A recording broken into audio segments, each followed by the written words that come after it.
Eu converso agora com o delegado da Polícia Federal aqui no Espírito Santo, o Dr. Marcos Paulo Punhal da Silva, e ele é o coordenador da Operação Panaceia. O que vem a ser a Operação Panaceia? Ele vai nos explicar direitinho, né? Mas é a respeito, como eu já falei anteriormente, do comércio ilegal de medicamentos controlados feito pela internet. Isso é um crime que é tratado como tráfico de drogas, pelo que o doutor Marcos Paulo disse. Então, nós vamos saber agora sobre a Operação Panaceia, aonde ela começou, até onde ela vai e para que está servindo e quais são os resultados obtidos já. Bom dia, doutor Marcos Paulo.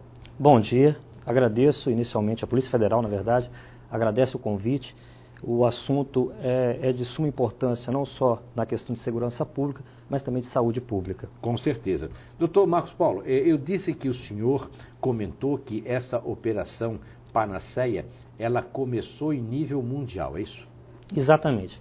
Mundialmente, a Interpol ela coordenou a operação, recentemente a Operação Pangeia 3, da qual a Operação Panaceia tem a sua atuação em âmbito nacional. E no Estado, a Pangeia Espírito Santo, que é a atuação específica nossa da superintendência aqui no Estado. E isso aí vem a tratar do assunto de venda de medicamentos controlados feitos pela internet, o que é crime. Exatamente. Então, inicialmente, no mundo inteiro, é algo que acontece, essa comercialização de medicamentos, não só controlados, mas também medicamentos sem registro na Anvisa, né?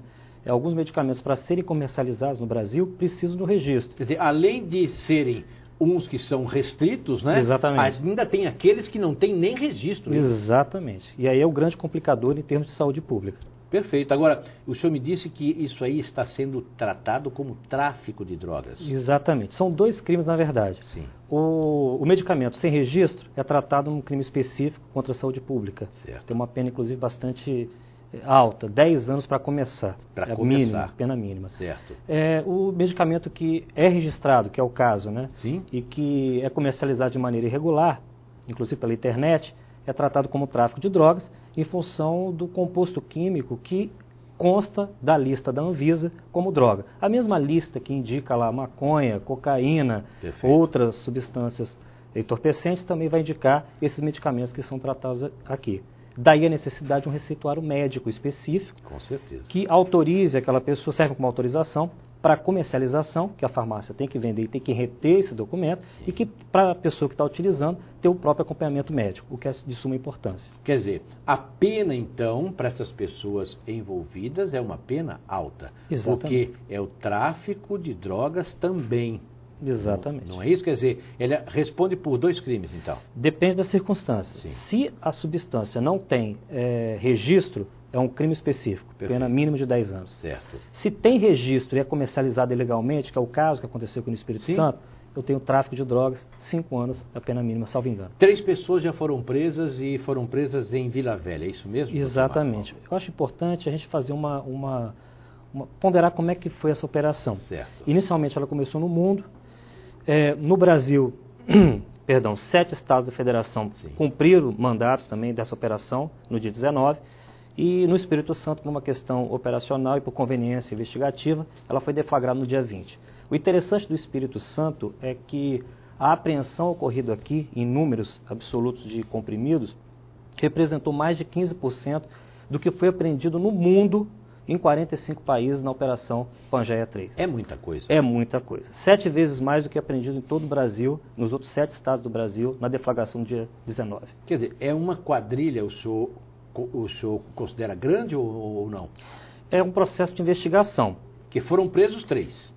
Exatamente. Tem 3 pessoas presas que estavam portando esse material, que estavam em depósito ou no carro transportando. E daí a nossa atividade específica nesse caso. Houve um flagrante. Certo. Agora é óbvio que a investigação continua para verificar a extensão dessa organização. Quer dizer, isso não parou, então? A investigação não, de maneira alguma. Não parou. Não. Vai continuar e vocês vão buscar mais responsáveis, é isso? Exatamente. Agora, as investigações estão sendo feitas em nível de Estado do Espírito Santo. Exatamente. Inicialmente, Estado do Espírito Santo, pela Superintendência e pela Delegacia de Repressão a Crimes Fazendários, que é a competente nesse caso.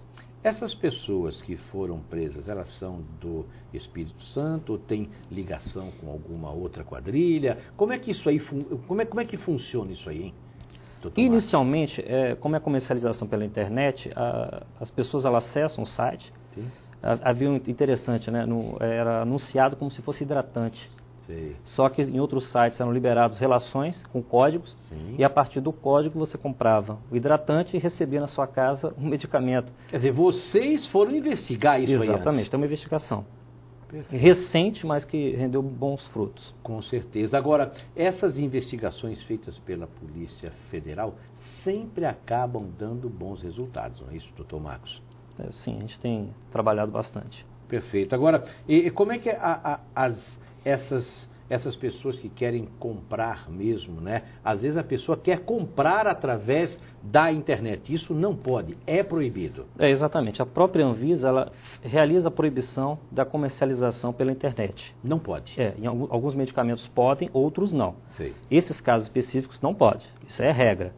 E outra coisa, por quê? Porque há necessidade da apresentação de um receituário médico. Essa venda que estava sendo feita era irregular. Sim. Porque não tinha apresentação de qualquer tipo de receituário médico que possibilitasse aquilo. Então tinha medicamento de tarja preta, alguns de tarja vermelha com controle específico, especial. Proibidos mesmo, né? É proibido. Tem que agora, comprar na farmácia e sempre portando com acompanhamento médico. O objetivo é esse. Como é que eles entregavam isso, hein, doutor Marcos? Utilizavam correio, Sedex. Correio. Foi apreendido, inclusive, coisa mais simples do mundo, né? A pessoa adquiria, mandava pelo correio, caixinha fechada, e a pessoa recebia. Uma operação simples. O difícil foi descobrir isso aí. Exatamente. Teve que ter um trabalho investigativo para poder chegar e localizar o local de... Quer dizer, parece até uma coisa infantil, né? Uhum. Querer vender pela internet, entregar pelo correio, parece que eles fazem desdém da nossa polícia, das nossas leis, ou são pessoas, então, estúpidas, que não sabem o que estão cometendo, né? Exatamente. O crime que estão fazendo.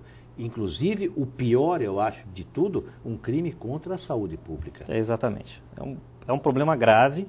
Eu acho que daí a importância dessa operação. Demonstrar que isso é irregular e que as pessoas, se eventualmente tiverem feito alguma ação nesse sentido, essa aquisição, que passem a procurar um médico. Com certeza. E olha só, nós vamos a partir de hoje, né, começar a trazer mais a atuação da Polícia Federal para a mesa do Café com Leite, né? A Polícia Federal está de parabéns pelos trabalhos realizados, pela Operação Panaceia, e nós vamos estar sempre acompanhando de perto o trabalho da nossa Polícia Federal.